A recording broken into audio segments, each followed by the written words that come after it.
Bismillahirrahmanirrahim. Assalamualaikum warahmatullahi wabarakatuh. Alhamdulillahi rabbil alamin. Wassalatu wassalamu ala ashrafil anbiya'i wal mursalin, nabina Muhammadin wa ala alihi wa sahbihi ajma'in. Ya ayyuhalladzina amanu taqullaha haqqa tuqatih ولا تموتن إلا وأنتم مسلمون. وقال رسول الله صلى الله عليه وسلم فإن أصدق الحديث كتاب الله وخير الهدي هدي محمد صلى الله عليه وسلم وشر الأمور محدثاتها فإن كل محدثة بدعة وكل بدعة ضلالة وكل ضلالة في النار. إخواني wa akhwati fid din rahimani wa rahimakumullah. Alhamdulillah pada pagi hari ini kita dimudahkan oleh Allah untuk hadir di masjid yang mulia ini untuk membahas satu masalah yang sangat penting dan fundamental bagi setiap manusia. Karena ini akan menyangkut masalah keberlanjutan hidup, bukan hanya sebatas di dunia, tetapi bagaimana lanjutan hidup itu bisa selamat sampai di akhirat. Karena kalau seseorang salah mengambil keputusan, salah mengambil jalan, maka dia akan justru menuju kepada kehancuran hidupnya dan sengsara di akhirat selama-lamanya.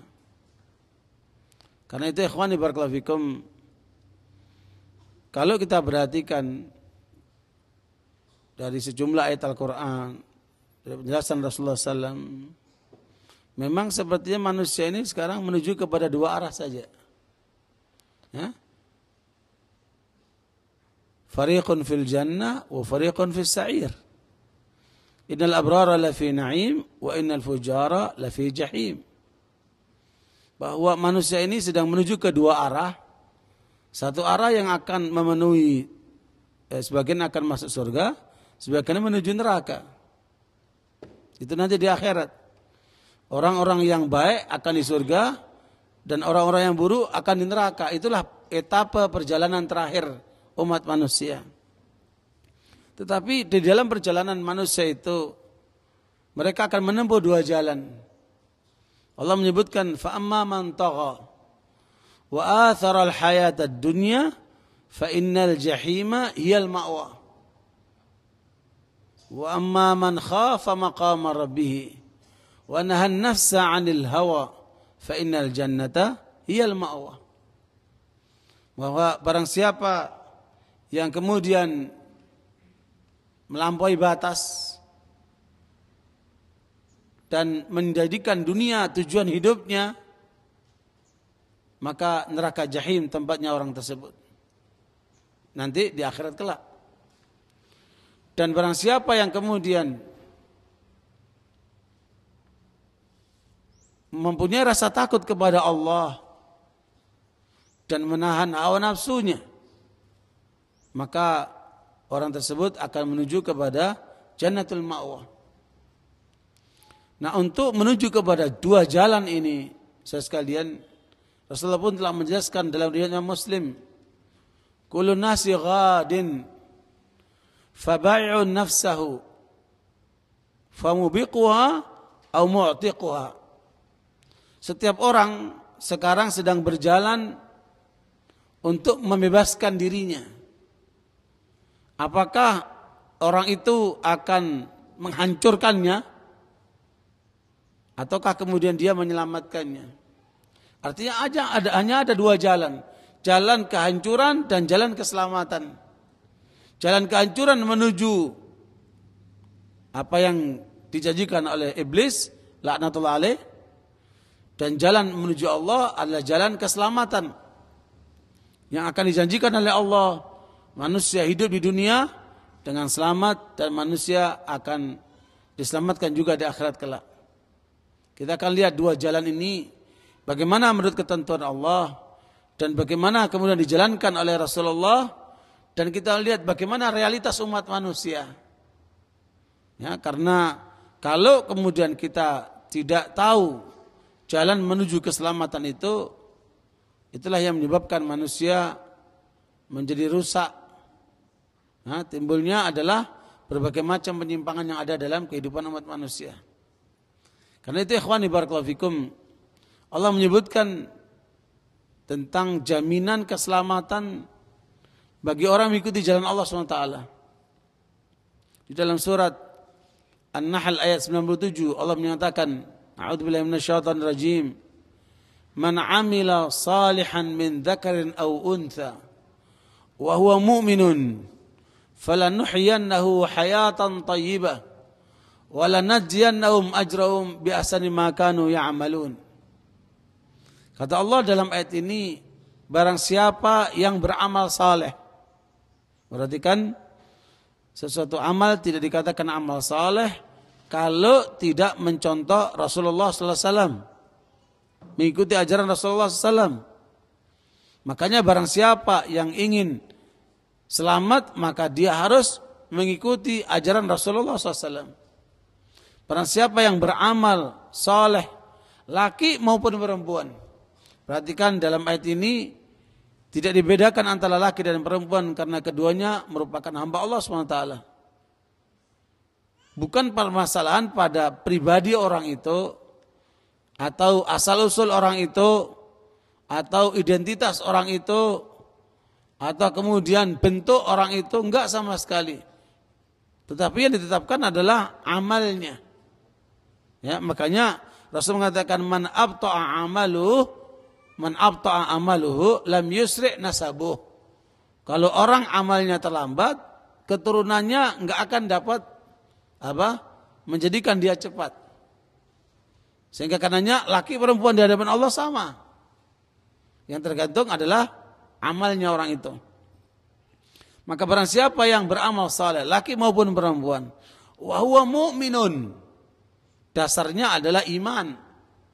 Dan iman inilah yang akan menentukan seseorang selamat atau tidak. Sehingga iman inilah yang akan melahirkan keikhlasan, ketertundukan kepada Allah, rasa cinta, rasa harap, rasa takut, rasa tawakal, dan lain sebagainya dari keyakinan kalbu yang memotivasi diri orang itu berbicara yang benar dan berbuat yang benar. Yang kemudian nanti disebut dengan apa? Arkanul iman sampai kepada syu'abul iman.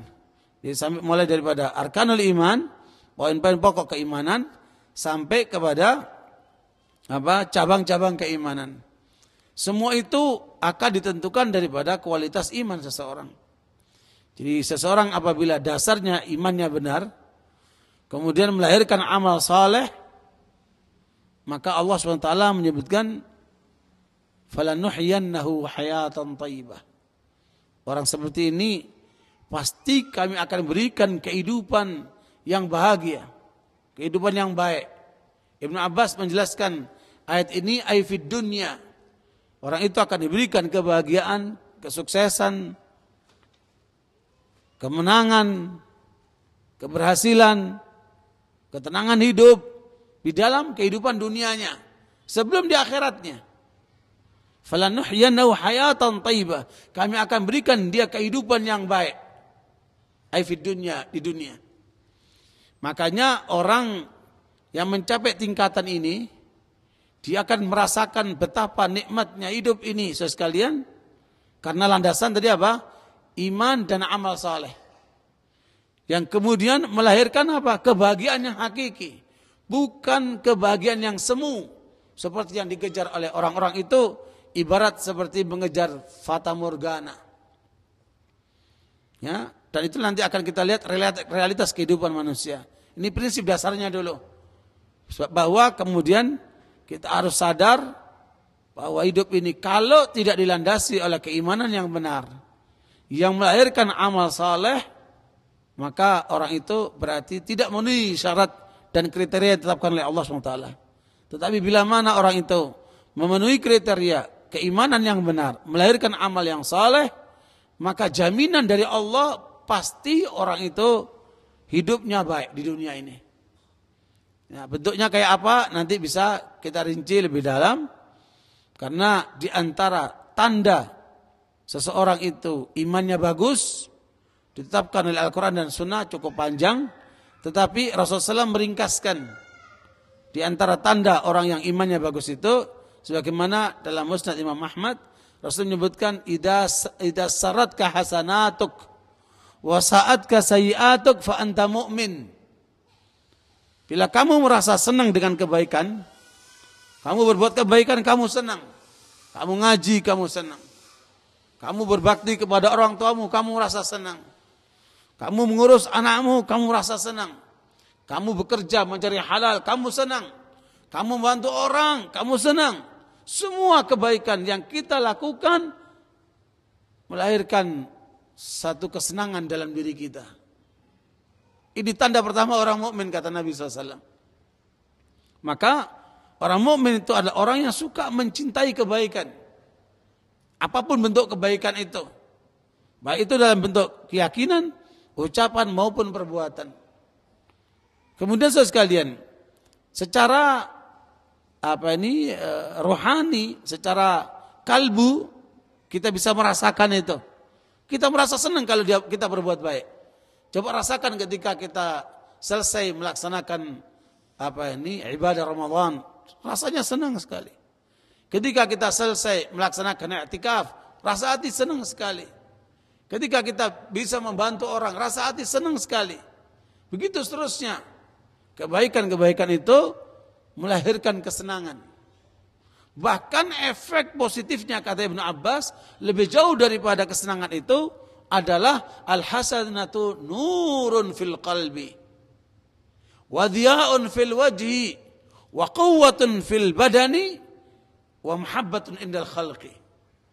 Ya, satu kebaikan yang kita lakukan, kata Ibnu Abbas, akan melahirkan kalbu ini menjadi terang. Kalbu ini bercahaya. Muka menjadi cerah. Badan menjadi kuat dan dicintai oleh orang lain. Makanya lihatlah orang-orang baik dimanapun mereka berada. Ya? Lihat mereka itu. Kalbunya bercahaya, mukanya enak dipandang, badannya kuat dan dicintai oleh banyak orang. Itulah tanda kebaikan saudara sekalian. Makanya kata Nabi, idza saratka hasanatuk, kalau kamu merasa senang dengan kebaikanmu. Yang kedua, wasa'atka sayiatuk. Ketika kamu berbuat dosa, berbuat salah, menyakiti orang, kamu merasa sedih. Kamu gak suka itu. Mungkin karena kamu khilaf, mungkin karena kamu salah, mungkin karena gak sengaja, mungkin karena faktor hawa nafsu, mungkin karena pengaruh orang. Ada perasaan menyesal. Kenapa saya berbuat seperti itu? Kenapa saya lakukan itu? Ada perasaan menyesal. Nah, inilah radar dalam diri orang mukmin. Maka kata Nabi, kalau punya kamu radar itu, kesadaran itu, kamu senang dengan kebaikan, dan kamu tidak suka, kamu sedih ketika berbuat keburukan, maka kamu mukmin, kata Nabi SAW. Inilah yang harus kita punya dalam diri kita. Sementara banyak orang hatinya udah mati. Paling tidak banyak yang sakit. Kalau orang sakit itu kan nggak bisa merasakan makanan enak itu enak. Ya, kalau orang perasaannya mati, tidak bisa orang merasakan apa itu makanan itu. Ya, jangankan rasa yang mati secara keseluruhan, lidah saja itu kalau sudah tidak berfungsi, makanan itu tidak pernah ada rasa enaknya. Saya diberikan oleh Allah pelajaran dalam perjalanan dari Singapura ke Frankfurt, Jerman, itu sekitar 18 jam di atas pesawat. Sangat membosankan. Kita jalan-jalan, bosan. Di pesawat itu bosan kita 18 jam coba itu. Satu kali karena kebosanan itu jalan-jalan, masuk ke toilet, lihat di toilet itu ada macam-macam bentuk yang untuk cuci tangan, yang untuk kumur, yang untuk wangi-wangian, kolonnya, macam-macam di situ. Tapi pakai bahasa Jerman, saya nggak bisa. Tapi yang namanya saya itu orangnya ada curiosity, ingin tahu apa sih ini, gitu. Dan itu kalau orang dalam dunia ilmiah itu harus punya curiosity ini. Karena keingintahuan itu dia mencari tahu terus begitu. Yang tidak boleh kalau dia fudul. Fudul itu bukan urusannya. Ini tidak pakai bahasa Inggris, pakai bahasa Jerman nggak paham. Saya lihat ini kok ada ungkapan untuk mouth gitu, untuk pembersih mulut. Ya. Subhanallah, saya coba. Ya, kalau Bapak Ibu pergi ke toko-toko, ke supermarket, minimarket, kan ada itu kan wash mouth namanya, jenis air atau untuk pembersih mulut, kumur, ya, alat untuk kumur pembersih kuman di mulut. Itu biasanya Listerine atau namanya apa, itu bisa langsung kita manage, kita buang begitu untuk bersih mulut. Nah ini saya coba, langsung saya minum seperti yang ini saya itu. Saya minum, wah panasnya luar biasa. Muka saya merah, mulut saya seperti terbakar, panasnya luar biasa. Panas sekali nih, kasih air. Ketika saya keluar toilet itu, teman saya lihat muka saya merah, kepanasan mulut itu. Teman saya bilang, ada apa? Saya ceritain tadi itu begini, saya ingin tahu, saya coba langsung. Mulut saya blodokin ini, panas gak terasa apa-apa sekarang. Sampai kita rasain, gak terasa apa-apa. Ya. Kemudian teman saya coba masuk ke toilet, dilihat sama dia. Coba dikasih sama air, dikasih tetes gitu, baru dimulut. Oh, harusnya karena ini jenis yang keras, harusnya pakai air dulu. Pakai air, dikasih tetesan, 3 tetes, baru dibuat kumur-kumur. Nah itu baru benar itu. Ini enggak langsung diglogok begitu. Blodokin mulut itu, luar biasa. Teman saya keluar sambil senyum. Kamu salah makainya, harusnya dibuat kumur-kumur dengan air, ditetesin 3 begitu. Ini subhanallah sekalian, apa yang terjadi? Mulut saya itu blodokin sampai ketika makan tidak ada rasa sama sekali. Itu baru mulut saja. Ya Allah, gak enak amat. Makanan seenak apapun tidak ada rasanya sama sekali. Hilang rasa di mulut itu. Nah ini indikasi bagaimana kalau orang itu hilang perasaannya, ya, kemudian mati hatinya, ya, mati pikirannya. Seperti itu gambarannya. Seperti lidah, lisan kita ketika tidak berfungsi untuk bisa merasakan sesuatu makanan ataupun minuman. Nah sekalian, banyak orang yang bahkan sakit atau kemudian mati tidak punya perasaan seperti itu, sehingga tidak bisa membedakan lagi mana baik dan mana yang tidak. Ya, nah makanya orang mukmin tidak seperti itu. Dia punya radar, tahu ini kebaikan menyenangkan hatinya, ini keburukan akan ditolak oleh kalbunya. Makanya ketika seseorang berada di satu tempat, tidak ada lagi kepada siapa dia bertanya, kata Nabi, istafti qalbak, tanya pada kalbumu. Ya, dalam hati kita itu diberikan oleh Allah perangkat untuk bisa memahami kebenaran. Ini kan kalau tidak dilatih dengan kebenaran Al-Quran dan Sunnah, nanti bisa tumpul. Makanya sekalian mengenali kebenaran ini penting sekali, karena itu akan menjadikan penentuan hidup kita. Kita bahagia di dunia atau sampai bahagia di akhirat kelak. Jangan cuman sesaat saja kan. Nah ini penjelasan penting sekali untuk supaya kita tahu arti hidup ini. Kita sebenarnya nyari apa sih hidup ini? Ya, hakikatnya tidak ada manusia hidup kecuali dia yang dicari kebahagiaan. Antum tanya sama orang itu semuanya, kenapa mereka pakai mobil, pakai motor, sampai mereka kejar-kejaran waktu, macet-macet ria di jalanan, capek-capek pagi siang malam, yang pebisnis lah, yang pengajar lah, yang apa dosen lah, yang macam-macam. Mereka cari apa itu? Dengan segala macam profesi dan pekerjaan mereka. Cari apa itu? Intinya satu, cari kebahagiaan. Saya ingin bahagia. Itulah kenyataan yang bisa kita rekam dari semua orang itu. Sampai kemudian dia menikah untuk apa? Untuk bahagia. Dia melahirkan anak untuk apa? Ingin bahagia. Coba tanya sama ibu-ibu itu. Ketika melahirkan anaknya, sakit enggak? Luar biasa sakitnya itu. Kadang-kadang bapaknya dijambain tuh rambutnya. Sama ibu-ibu ketika melahirkan, gara-gara bapak sih. Jadi sakit begini. Tapi nanti sebulan minta lagi, nanti punya anak lagi. Nah begitulah keadaan manusia. Makanya sekalian, sesuatu yang dia lakukan meskipun dengan pengorbanan. Tujuan apa? Saya bahagia kalau punya anak. Apalagi lihat anak-anaknya anak yang saleh, yang bermanfaat. Dia bahagia sekali. Nggak usah jauh-jauh. Coba antum lihat, antum punya anak, tahu-tahu anak antum jadi imam sholat. Ngajinya enak. Apa yang kita rasakan? Bahagia sekali. Anak saya jadi imam, suaranya enak, semua orang mendengarkan. Luar biasa itu. Nah, bukankah kita perlu untuk membahagiakan diri dan membahagiakan orang lain? Itulah yang kemudian menjadi jalan yang terbaik yang ditetapkan oleh Allah Taala. Falanuhyiyannahu hayatan thayyibah. Kami akan berikan manusia yang mukmin dan beramal saleh itu kehidupan dunia yang baik sekalian. Dan itu bisa kita rasakan, bandingkan dengan orang lain yang tidak mukmin itu. Ya. Kemudian yang berikutnya kata Allah, walanadziyannahum ajrahum bi ahsani ma kanu ya'malun.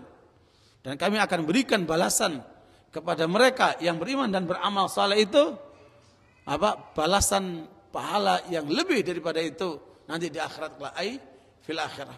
Yaitu bentuknya apa? Surga dan karunia Allah SWT itu. Inilah yang kemudian menjadi harapan kita. Makanya kita selalu mengatakan apa? Ihdinas siratal mustaqim. Tunjukkan kepada kami jalan yang lurus itu ya Allah. Pertanyaannya, apa jalan Allah tidak lurus? Tidak, sudah lurus.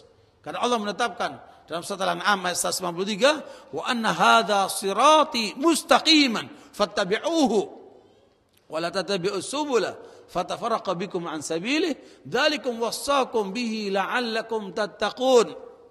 Allah telah menetapkan dalam ayat itu, inilah jalanku yang lurus. Jalan Allah sudah lurus.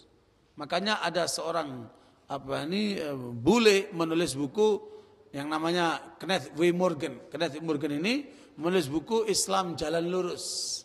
Buku ini sekarang menjadi pegangan pada mahasiswa UI yang belajar Islam, itu pakai buku itu. Ya. Tentunya yang namanya orientalis itu mesti ada racun-racunnya. Tetapi kalau kita merujuk kepada Al-Quran, sudah pasti itu berasal dari Allah SWT. Tidak ada kitab suci yang orsinil seperti Al-Quran, yang kemudian Allah menetapkan sendiri, inilah jalanku yang lurus, maka ikutilah jalan itu. Jadi kalau kemudian kita mengatakan, ya Allah tunjukkan kepada kami jalan yang lurus, bukan berarti jalannya Allah nggak lurus, sudah lurus. Tapi kita sebagai manusia, ya punya hawa nafsu, ya punya godaan setan, jin dan manusia, punya pengaruh lingkungan, ya kan, punya tantangan-tantangan dari kehidupan dunia yang luar biasa ini. Kalau kita tidak dibekali dengan petunjuk yang benar dan karunia dari Allah untuk mengarahkan kita kepada yang benar, hampir sulit orang itu akan selamat sekalian. Kenapa? Terlalu terjal jalannya. Kenapa? Terlalu banyak tantangannya. Dan iblis pun sudah bersumpah di hadapan Allah. Fabima aghwaytani la'aq'udanna lahum siratakal mustaqim. Ya, iblis telah bersumpah di hadapan Allah, karena engkau telah menyesatkan aku ya Allah, aku akan duduk untuk menjauhkan manusia dari jalanmu yang lurus. Terus apa yang akan dilakukan iblis ini? Tsumma la'atiyannahum min baini aydihim wa min khalfihim wa an aymanihim wa an syama'ilihim wa la tajidu aktsarahum syakirin. Iblis telah bersumpah di hadapan Allah, aku akan datangi manusia itu dari depan, dari belakang, dari kanan dan dari kiri, 4 jurusan. Kalau Anda menjadi jago silat, orang yang jago silat, kalau jago silat itu kan berhadapan dengan musuh muka sama muka kan, ya. Ini kita dihadapkan kepada 4 posisi, ya. Bagaimana Anda melihat dengan mata Anda serangan yang dari belakang? Ini kalau enggak pendekar-pendekar betul, ya, enggak akan bisa menghadapi kenyataan itu. Bukan begitu? Ya, kita menghadapi 10 orang dari depan masih mendingan kelihatan semuanya. Nah, kalau sekarang bagaimana dia mencar di depan 2 atau di depan 2, di belakang 2, di samping 2, di belakang, di samping kiri 2. 8 orang menghadapi kita, mata kita cuma 2. Enggak ada mata di belakang kan? Bagaimana kita menghadapi mereka itu? Itu kalau pesilat menghadapi musuh yang nampak, manusia juga. Bagaimana kemudian yang kita hadapi bukan hanya setan manusia, tapi juga setan jin yang tidak kelihatan itu. Mau gini-gini, tanya, kena kamu. Hah? Subhanallah. Bagaimana caranya supaya selamat coba itu? Iblis mengatakan saya datangnya dari depan, dari belakang, dari kanan, dari kiri. Lengkap saudara sekalian. Dia nggak nyebutkan dari atas. Karena sana ada Allah SWT. Makanya orang yang berlindung kepada Allah, dia akan selamat dari godaan iblis dari 4 sisi ini. Apa yang dimaksudkan depan? Para ulama ahli tafsir menerangkan maksudnya adalah godaan dunia. Kita dijerat dengan dunia. Makanya para pedagang, ya, pengusaha, jangan lupa, jangan sampai kita terjerat oleh dunia. Karena itu jebakan iblis yang pertama kali. Untuk supaya kita salah jalan, supaya kita menyimpang, supaya kita melalaikan sholat, supaya kita tidak jujur, supaya kita khianat, supaya kita menipu. Hanya sebatas ingin cari keuntungan yang banyak, supaya kita melanggar syariat. Itu jebakan luar biasa itu dalam kehidupan dunia kita. Dan itu jelas akan dihadapi terutama oleh para pedagang dan pengusaha itu. Karena 90% peredaran keuangan itu berada di tengah-tengah para pedagang dan pengusaha itu. Makanya di sana iblisnya banyak sekali itu. Kata Nabi, at-tajirus saduq ma'an nabiyyin. Pedagang yang jujur akan bersama dengan para nabi sekalian. Kenapa? Tantangannya besar. Menjadi pedagang tidak gampang, tantangannya besar. Dan itulah yang kemudian harus mengamankan kita dari pengaruh iblis. Memang Ramadan ini setan dibelenggu, ya.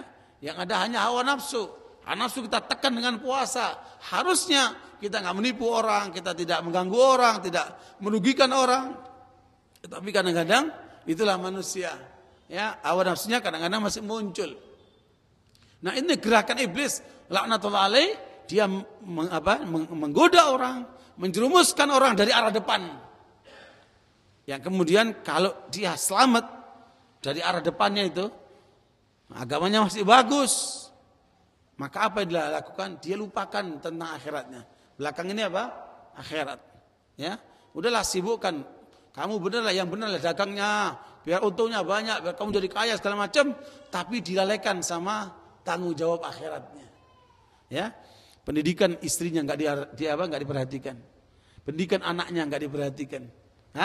Kemudian ibadahnya serampangan, asal-asalan.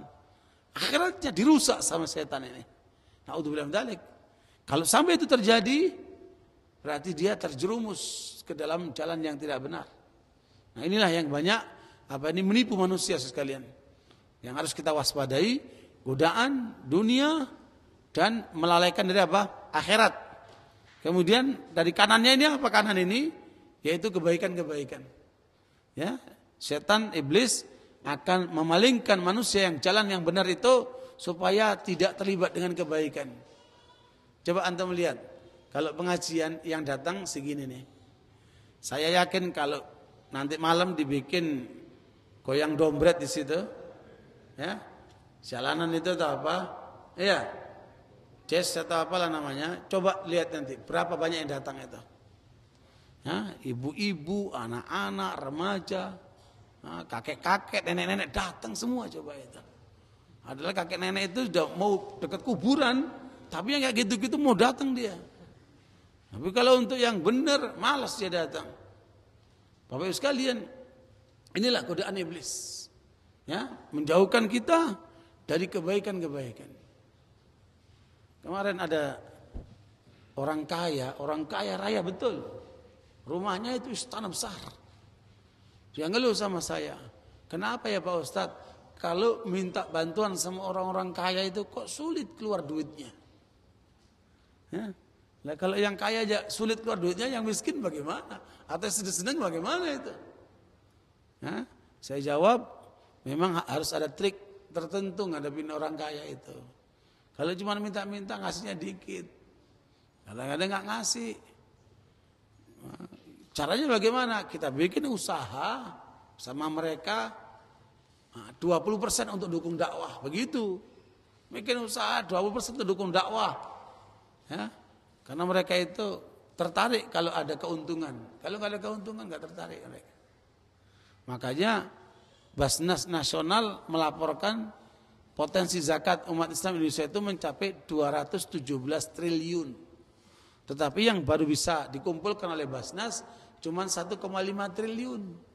Maknanya masih banyak yang tidak bayar zakat. Zakat aja nggak bayar, apalagi sedekah, infak, wakaf, macam-macam itu. Kenapa? Karena kesadarannya nggak tumbuh. Dia terpengaruh oleh setan, sibuk dengan dunianya, dilupakan akhiratnya, nggak suka dengan kebaikan. Itulah kenyataan sekalian, dan kita jangan terjerumus ke arah itu. Ya, ini sebagai satu masukan untuk supaya kita lebih waspada dalam hidup ini. Kemudian disibukkan dengan yang kiri-kiri keburukan. Kalau yang buruk, didorong terus sama sama iblis itu. Nah, ini 4 jebakan ini. Makanya kalau kita tidak waspada, sebagaimana waspadanya seorang pendekar ketika diserang dari 4 sisi itu, dia nggak akan bisa menang. Nah, apalagi menghadapi kekuatan yang tidak terlihat. Kita ini menghadapi kekuatan yang nampak dan tidak nampak sekalian.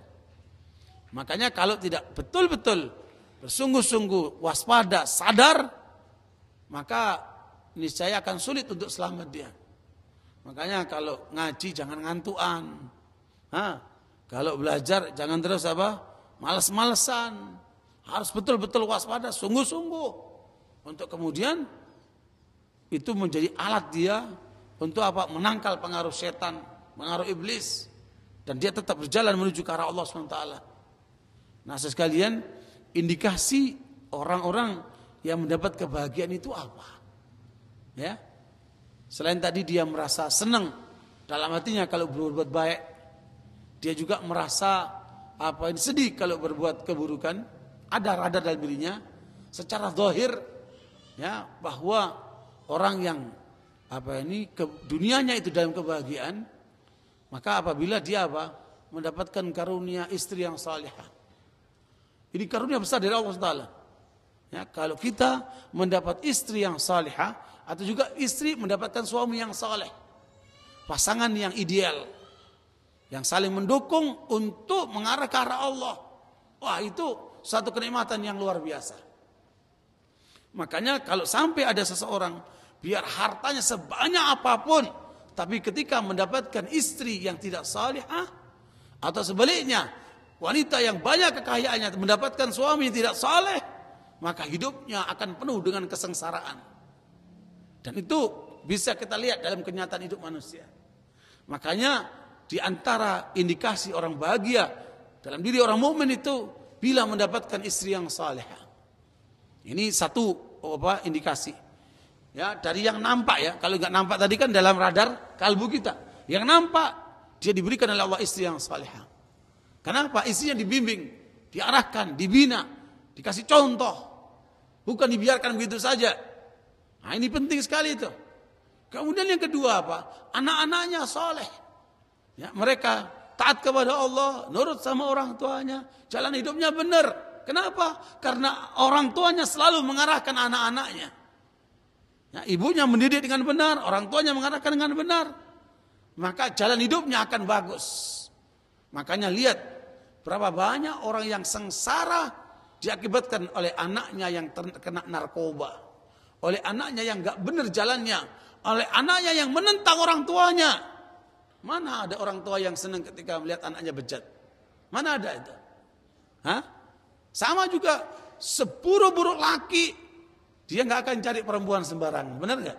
Dia akan cari istri yang bisa membimbing dia ke arah yang benar, bisa melahirkan anak-anak dari dia, anak-anak yang soleh yang tidak sama dengan bapaknya, begitu seterusnya. Dan itu normal sekali sekalian. Makanya kalau Allah berikan kepada kita istri yang salihah, kemudian diberikan anak-anak yang soleh, ini yang kemudian menjadi indikasi kebahagiaan. Ya, makanya sekalian jangan disia-siakan anak-anak itu, karena anak-anak kita ini aset kita. Ya, kemarin saya menyaksikan pernyataan seorang pengacara kaya raya, terkenal, kurang apa dia? Hah? Tapi anaknya diuji oleh Allah kena narkoba. Sedih banget dia, terpukul banget dia. Dia bisa mengatakan, ya Allah, lebih bagus engkau angkat semua kekayaanku. Aku kembali miskin, meskipun di rumah ngontrak yang gak pakai obin. Saya rela ya Allah, asal anakku kembali tidak terkena narkoba.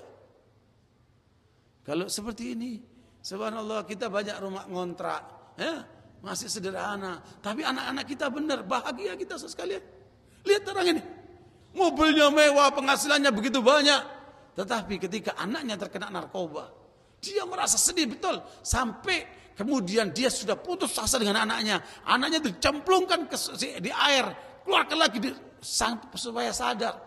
Terakhir dia kasih pistol anaknya. Dia bawa pistol, dia kasih pistol anaknya. Udah, kita bunuh aja barang-barangnya, dan mati barang-barang. Konyol lagi nih. Ya, kenapa? Nggak tahu jalan hidup. Coba betapa menderitanya orang seperti ini. Saya ngelihat saja sudah lihat bagaimana penderitaan orang itu, luar biasa. Tuh kalau diuji sama anaknya seperti itu, bagaimana akan bagi orang seperti ini? Kalau suami istri menikah sekian lama, nggak punya anak aja, ada rasa yang kurang, betul? Bukan begitu? Ada rasa yang kurang. Rumahnya sepi, nggak punya anak. Istrinya pun takut nanti suaminya kawin lagi, takut dimadu. Hah? Alasan karena nggak punya anak, seperti itu. Ada kekhawatiran, nggak enak rasanya. Apalagi kalau sudah punya anak, nggak didik dengan benar, anaknya rusak. Bahkan tidak jarang dia melawan sama orang tuanya, menuntut sama orang tuanya macam-macam. Na'udzubillah min dzalik. Itu disebabkan kenapa? Salah pendidikan, salah arahan. Nah, kita jangan sampai mengalami yang seperti itu. Na'udzubillah min dzalik. Ini adalah indikasi kebahagiaan orang kalau diberikan anak-anak yang soleh. Kemudian siapa lagi? Diberikan kawan-kawan yang baik. Ya, kawan-kawan yang baik ini, subhanallah, kalau memang kita punya kawan-kawan yang baik. Kawan baik itu tandanya apa? Dia suka kebaikan kepada kita. Kalau kita salah diluruskan, ya, dinasihatin sama dia. Kalau kita lagi down, dia kasih semangat. Ya, dia selalu berbuat baik kepada kita. Itulah kawan yang baik. Dan ukurannya bukan karena materi, sama sekali tidak. Dia suka kebaikan. Ya, suka kita maju, suka kita berbuat baik. Makanya bergaulah dengan kawan-kawan yang baik. Maka kata Nabi, al-mar'u ala dini khalilih falyandur man yukhaliluh.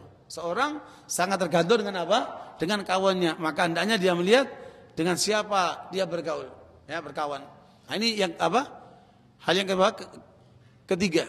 Jadi istri yang salihah atau suami yang saleh, anak-anak yang baik, yang taat, yang saleh, kemudian kawan-kawan yang baik. Ini dikasih orang bahagia nih, dunianya ini. Dia akan milih dengan siapa dia bergaul. Memang seni bergaul itu ada ilmunya, ya. Ya, seni bergaul itu ada ilmunya. Mungkin tema ini bisa kita bicarakan di kesempatan lain. Tetapi ini indikasi orang yang selamat. Dunianya akan bahagia dia kalau mendapatkan kawan-kawan yang baik. Dan kawan-kawan baik itu yang taat sama Allah, bukan yang rusak-rusak itu. Ya, nah barakallahu fikum. Kemudian yang keempat, ya, Allah karunia dia rumah. Punya rumahnya luas, nyaman, enak. Subhanallah, itu kebahagiaan yang luar biasa sekalian. Ya, meskipun awalnya ngontrak, lama-lama bisa punya sendiri, bertahap, nggak masalah. Karena adanya rumah itu sangat menjadikan ketentraman bagi yang ada di rumah itu. Dan jangan punya rumah yang banyak setannya. Ya, karena rumahnya nggak pernah dibuat ngaji Quran. Ya, rumahnya tidak dihidupkan sholat di dalamnya. Rumahnya tidak untuk mengingat Allah. Nah, di antara indikasi rumah yang banyak setannya itu, kalau rumah itu yang tinggalnya suka berantem, suka ribut. Suami istri suka ribut, sama anak suka ribut, sama pembantu ribut, sama tetangga ribut. Nah, itu indikasi rumah nggak nyaman itu. Biar segede apa itu rumah. Hah? Tapi kalau bentuknya, penduduknya seperti itu, nggak akan nyaman. Nah, rumah yang bagus, rumah yang untuk taat sama Allah. Suami istri damai, anak pun ikut damai. Di dalam rumah itu terdengar nasihat, suara Al-Quran. Ya. Dan untuk sholat, nomor 1, tidak boleh ada yang meninggalkan sholat atau melalaikan sholat. Itu rumah yang berkah itu. Rumah kita, kalau sampai ada anak atau siapa saja dalam rumah itu, waktu adzan subuh tidak bangun untuk sholat berjamaah untuk lakinya dan perempuannya sholat tepat waktu di rumahnya, rumah itu tandanya rumah tidak berkah. Berarti banyak setannya. Nah, itu harus diperhatikan itu. Jangan rumah asal rumah. Rumah yang ditegakkan kalimatullah. Ya, rumah yang kemudian untuk mengingat Allah. Rumah untuk ketaatan kepada Allah. Inilah rumah yang tenang. Dan indikasi rumah yang membuat nyaman itu di mana penduduknya yang tinggal di rumah itu senang kalau pulang ke rumah. Banyak orang punya rumah, masuk rumah, ya rumah lagi. Kepinginnya pergi melulu, nggak betah di rumah. Kayaknya ada apinya itu rumah. Mana rumah seperti itu menjadi tentram? Ya, makanya rumah itu bukan ukurannya magrong besar. Apa ini mahal, enggak, ukurannya sebesar apa rumah itu digunakan untuk ketaatan kepada Allah. Ini indikasi orang yang bahagia ketika punya rumah seperti itu. Kemudian punya kendaraan, mau sepeda kayak, mau motor kayak, mau mobil kayak, mau apa, punya kendaraan untuk menghantarkan ke tempat-tempat tujuan dia, nyaman daripada naik angkot. Ya, coba saya terus terang saja ngalami bertahun-tahun bahkan berpuluh-puluh tahun tersiksa naik angkot itu. Saya ngalami betul. Apalagi daerah Pondok Gede sampai ke Matraman, saya kerja dulu di Matraman, itu kadang-kadang perjalanan ya, pulang itu 4 jam. Berangkat 2 jam, pulang 4 jam. Coba 6 jam di jalanan coba itu. Buang-buang waktu itu. Betapa enggak sih? Di mobil itu ngapain? Lihat perempuan yang ini roknya segini, belum lagi yang ngerokok, macam-macam orang, belum lagi ada copetnya, macam-macam. Bagaimana kita akan senang kalau seperti itu? Demi Allah, ketika saya dapat motor, meskipun pinjam, itu nikmatnya luar biasa. Sampai sekarang saya menikmati motor melebihi nikmatnya mobil-mobil itu. Kenapa? Saya merasakan betapa pentingnya motor ini untuk menghindari kemaksiatan yang ada di angkot-angkot itu. Luar biasa sekalian. Makanya jangan kecilkan arti motor, termasuk sepeda. Ya?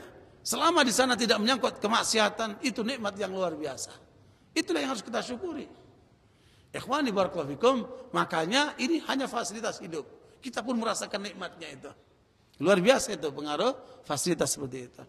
Ditambah lagi apa? Kebahagiaan itu kalau rezekinya di negerinya, bukan di negeri orang. Saya pernah tinggal di Australia.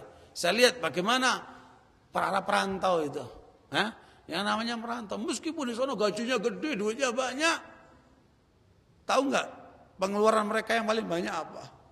Telepon, karena kangen rumahnya, kangen keluarganya, kangen kampungnya. Makanya mereka ada namanya homesick, kangen pulang kampung. Jangan dikira nggak tersiksa. Yang di Qatar kah, yang di Saudi kah, yang di Australia kah, di Amerika, di mana saja orang-orang kita yang di luar negeri. Jangan dikira enak ya di luar negeri, nggak enak. Paling enak di negeri sendiri. Tuh, ini pengalaman ya. Saya bicara pengalaman, tidak bicara orang lain. Pengalaman saya sendiri. Ya, betapapun besar kita dapat di luar, tidak akan seimbang dibanding dengan di sini. Kalaupun di sini kita dapat kecil dibanding dengan sono, lebih nikmat di sini, di negeri sendiri. Ya, kultur kita sudah terbiasa, masyarakat sudah terbiasa. Coba Anda di sana ketemu orang yang bengis-bengis, yang jahat-jahat, yang suka nunjukkan apa ini dirinya, yang auratnya buka-bukaan, macam-macam lah orang. Dengan perilaku dan adatnya berbeda-beda. Subhanallah. Dan tidak terbiasa kita dengan kehidupan seperti itu. Sebenarnya kita alhamdulillah rezeki di negerinya luar biasa itu. Termasuk daripada unsur kebahagiaan. Nah, ikhwani barakallahu fikum, ini adalah satu bentuk hal yang perlu kita perhatikan supaya apa? Kita dapat kebahagiaan yang hakiki di dunia. Belum lagi di akhirat kelak. Makanya kalaupun kita nggak dapat tadi itu, mungkin seorang karena mungkin kelemahannya, kekurangannya, dia nggak menikah, belum menikah, belum menikah, belum dapat jodoh, sabar. Karena kebahagiaan hakiki itu bukan di materi, bukan pada orang-orang itu. Kalau nggak punya anak, sabar. Kalau kemudian nggak punya rumah, sabar. Kalaupun kemudian rezekinya belum banyak, sabar. Tapi jaga keimanan kamu terus di atas amal soleh. Maka sebentar lagi kita akan meninggalkan dunia ini.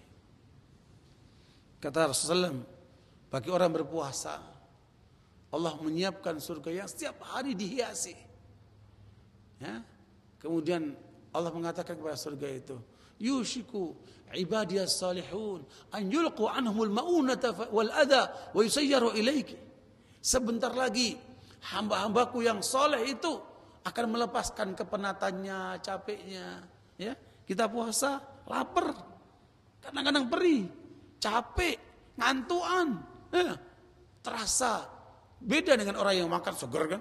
Lihat orang baru keluar makan, seger dia. Nah, ini kelihatan lapar gini kan? Tapi sabar. Kata Allah, sebentar surga. Kamu siapkan dirimu sebaik mungkin. Sebentar lagi hamba-hambaku akan melepaskan kepenatan dan capeknya itu. Akan semua kembali kepadamu. Hormati mereka, senangkan mereka. Luar biasa itu. Makanya sabar. Dalam hidup ini butuh kesabaran. Sehingga karenanya saudara sekalian, inilah hakikat hidup yang kita harus pahami. Makna yang sebenarnya dari hidup ini. Kita mencari ridha Allah untuk mendapatkan kebahagiaan yang hakiki. Dan kebahagiaan itu hakiki itu ada di mana? Di kalbu ini. Ya, bukan di materi. Bukan. Dan banyak orang salah jalan. Coba tanya sama anak-anak SMP, SMA, mahasiswa. Dan kebanyakan orang itu. Tanya orang-orang pedagang-pedagang yang gak pernah ngaji itu. Tanya, tujuan hidup kamu apa? Saya tes langsung sama orang kafir. Orang Itali. Saya tanya, what is the purpose of your life? Apa tujuan hidup kamu itu? Dia bilang apa? Money, fulus. Nomor satu. Money, house, rumah, husband, karena dia perempuan, husband, atau kalau laki, wife, istri, children, anak-anak, that's it. Kalau kita punya rumah, punya duit, punya rumah, punya suami, punya anak, wah, udah lengkap hidup kita. Subhanallah. Itu tujuannya. Coba lihat ayam itu. Lihat burung-burung itu. Lihat binatang-binatang, bebek segala macam. Sama seperti itu. Meskipun dia nggak punya fulus, tapi dia maunya apa? Makan, minum, bikin telur, tidur. Ini begitu aja kerjanya. Makan, minum, bikin telur, tidur, terus gitu. Coba itu. Kerja mereka seperti itu. Orang-orang yang tidak punya tujuan hidup seperti itu sekalian. Pagi kerja nyari duit, ya kan, makan, minum, pulang tidur, kerja lagi, nyari duit sampai nunggu datanya kematian. Subhanallah. Kadang-kadang matinya banyak nggak benar. Naudzubillah dari gitu kan? Kenapa? Hidupnya nggak benar. Tujuannya bukan menuju ke arah Allah. Dengar adzan, dilewatin aja itu. Dengar adzan dilewatin aja. Ada orang ngajak kepada kebenaran, diabaikan aja itu. Subhanallah. Orang seperti ini, lihat jalan hidupnya. Apa yang dialami dalam hidupnya. Biasanya orang seperti ini kalau punya masalah, stres, depresi, tidak jarang putus asa, dan kadang-kadang mengarah kepada bunuh diri. Hidupnya merana dia. Dan jangan dikira ini hanya untuk orang-orang miskin. Tidak, saudara sekalian. Justru yang paling banyak menimpa orang-orang kaya. Menimpa orang kaya, saudara sekalian. Hidup celaka seperti ini paling banyak menimpa orang kaya. Orang-orang miskin itu kebanyakan mereka orang pasrah. Ya sudah, bisanya begini mau apa. Banyakkan pasrah. Tapi orang-orang kaya, terutama di kalangan para pengusaha, itu banyak dari mereka Akhirnya memutar otak dengan cara menipu, dengan cara menggunakan bunga bank, riba dan lain sebagainya, hanya untuk memecahkan masalahnya, bukan menuju ke arah Allah, tapi kemudian lagi-lagi ke materi dan materi lagi. Dan apa yang terjadi dengan mereka? Sungguh hidupnya sangat merana. Saudara mungkin kenal cerita tentang Christina Onassis. Christina Onassis ini perempuan yang dapat warisan dari bapaknya, itu kekayaannya untuk 7 turunan gak habis, saking banyaknya itu. Tetapi apa yang terjadi dengan Christina ini? Ya, dia menikah sampai 3 kali. Ya, sampai kemudian dia merasa rumah tangganya selalu gagal. Dan dia tidak mendapatkan kebahagiaan yang dia cari. Sampai pernah dia menikah sama orang Rusia. Waktu itu masih komunis. Rumahnya kecil, gak ada pembantu, dia harus kerja sendiri. Padahal dia kaya raya. Mau berapa pembantu pun bisa dia. Ketika ditanya, kenapa kamu kok mau tinggal di Rusia, hidup begini, susah. Gak pakai pembantu, rumahnya kecil, segala macam. Karena kan di Rusia itu komunis kan semua dibatasi kan. Apa jawaban dia? Saya kepingin bahagia. Itu yang dia cari. Saya kepingin bahagia. Gak kuat dia setahun juga atau berapa itu. Akhirnya ditinggalkan, cerai sama suaminya. Kembali ke Eropa sana. Dengan kemewahan sampai gagal lagi pernikahan ketiga. Akhirnya terakhir apa? Dia bunuh diri. Sambil menuliskan surat bahwa hidup saya tidak bahagia. Naudzubillah min dzalik. Apa itu yang kita kejar? Coba sekarang tanya anak-anak sekolah itu. Tanya anak-anak sekolah itu. Ya. Termasuk anak kita tanya itu. Kamu kalau gede mau apa? Win apa? Oh, jadi insinyur. Oh, jadi dokter. Oh, jadi pilot. Oh, jadi apa lagi pengusaha? Oh, jadi banker, jadi apa? Terus kaitan akhiratnya apa? Nggak ada. Banyak anak-anak kita itu salah pendidikan. Karena yang ditanamkan hanya untuk cari duit. Pokoknya nanti kalau udah lulus sekolah cari kerjaan. Tuh, ijazahnya itu apa? Cari kerjaan. Nah, orang-orang seperti inilah yang kemudian nggak tahu tujuan hidupnya. Rugi kalau sampai kita hidup kayak begitu. Dapat. Setelah itu ngapain? Ya itu, siklus hidupnya begitu. Makanya Allah katakan apa? Dalam surat Thaha ayat 124 125. Faman a'rada an dzikri fa inna lahu ma'isyatan dhanka wa nahsyuruhu yaumal qiyamati a'ma. Qala rabbi lima hasyartani a'ma wa qad kuntu basira. Qala kadzalika atatka ayatuna fanasitaha wa kadzalikal yauma tunsa. Lihat ayat itu. Allah memastikan itu. Siapa yang berpaling dari jalanku, dari mengingatku, dari ajaranku, dari Quranku, maka dia akan mendapatkan kehidupan yang gelap gulita. Kata Ibn Abbas, ai fid dunya. Belum di akhirat nih, di dunia. Dan saya menyaksikan sendiri.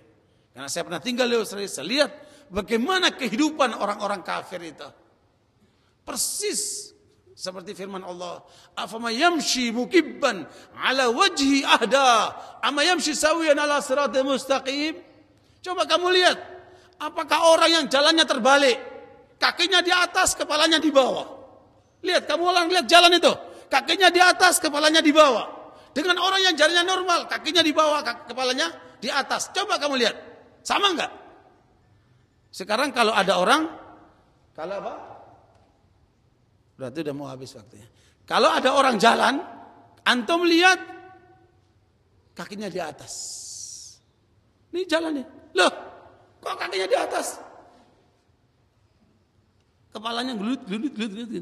Antum lihat apa orang itu?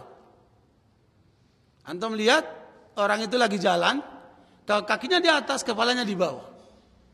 Ya, kalaupun dia jalan pakai tangannya begitu, dia merangkak terus kakinya di atas. Antum bilang apa orang ini? Hanya ada 2 kemungkinan. Dia lagi akrobatik. Tapi kalau akrobatik kan paling 1 jam 2 jam. Capek dia kan. Lah kalau terus-terusan majnun. Hanya ada 2 kan. Mungkin dia akrobatik. Yang kedua apa? Majnun. Oh enggak normal jalannya. Dan itulah jalan hidup orang-orang yang celaka itu sekalian. Yang tidak menuju ke arah Allah. Dengan cara yang benar. Dia kaki di bawah, kepala di atas. Mengikuti aturan Allah. Maka sebenarnya mereka sedang berjalan terbalik. Luar biasa indahnya gambaran Allah itu. Kita lihat, loh, kok terbalik semua ini? Coba lihat jalan itu. Orang banyak terbalik jalannya sekalian. Kok banyak banget ini, kepalanya di bawah, kakinya di atas. Ana mau tanya sama antum, antum mau ya kayak gitu? Antum mau ya gitu? Jalannya terbalik gitu? Na'udzubillah min dzalik. Insyaallah dibayar berapapun kita nggak mau. Nah, ini kenyataannya banyak orang berjalan terbalik. Karena itu ikhwani barakallahu fikum, makanya Allah katakan, siapa yang berpaling dari jalanku, hidupnya pasti gelap gulita. Di dunia, belum di akhirat, di dunia. Meskipun dia punya villa, meskipun dia asetnya banyak, meskipun duitnya banyak di bank, selama dia berjalan menuju Allah, dia sedang berbalik jalannya, kepalanya di bawah, kakinya di atas. Celaka dia. Kemudian di akhirat bagaimana? Wa nahsyuruhu yaumal qiyamati a'ma. Kami akan giring orang itu di akhirat dalam keadaan buta. Mereka bilang, ya Allah, kenapa engkau giring kami dalam keadaan buta? Dulu ketika kamu di dunia, kamu melek, dibacakan ayat-ayatku, kamu palingkan, kamu butakan matamu. Nggak mau lihat, kamu dengar itu. Sekarang kamu dibutakan oleh Allah SWT. Ikhwani barakallahu fikum. Perhatikan, hidup sekali, jangan salah jalan. Alhamdulillah saya sudah buat buku, sekali lagi dicetak, mudah-mudahan habis lebaran bisa dibaca. Hidup sekali, jangan salah jalan. Mudah-mudahan kita memahami arti hidup ini dengan sebenarnya, dan Allah selalu mengingatkan kepada kita, afa hasibtum annama khalaqnakum abatha wa annakum ilaina la turja'un. Hei manusia, apakah kalian mengira kalian diciptakan oleh Allah sia-sia hanya untuk senang-senang sesaat itu, hanya untuk main-main itu? Hah? Tidak. Kamu akan dikembalikan kepada Allah dan kamu akan dimintai pertanggungjawaban. Makanya sekalian, orang mukmin itu berpikir untuk dunia dalam meraih akhirat yang panjang itu. Tetapi orang yang hidupnya celaka hanya memikirkan dunia, lupa terhadap kehidupan akhirat yang panjang itu. Makanya tidak heran banyak orang takut mati. Imam Abu Hazim ditanya, kenapa sih orang itu kok takut mati, wah Abu Hazim? Ini ulama besar nih. Kenapa orang takut mati? Karena yang dibangun cuma dunianya, akhiratnya nggak pernah dibangun. Maka dia takut meninggalkan yang dibangun menuju yang rusak. Kalau gambarannya, Bapak Ibu punya 2 rumah, satu bagus, satu reot. Karena nggak pernah dibangun, reot. Mana mau ditempati? Yang bagus.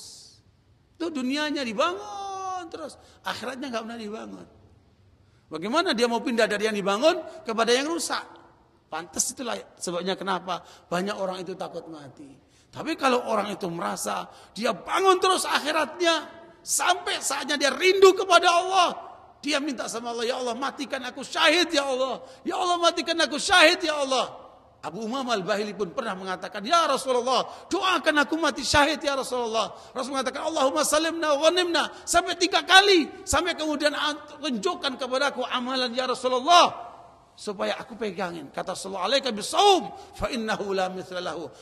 Kamu harus berpuasa, karena puasa itu tidak ada tandingannya. Nah, dengan kita puasa ini, insya Allah menjadi bekal untuk menghadapi kehidupan ini dengan penuh kesabaran.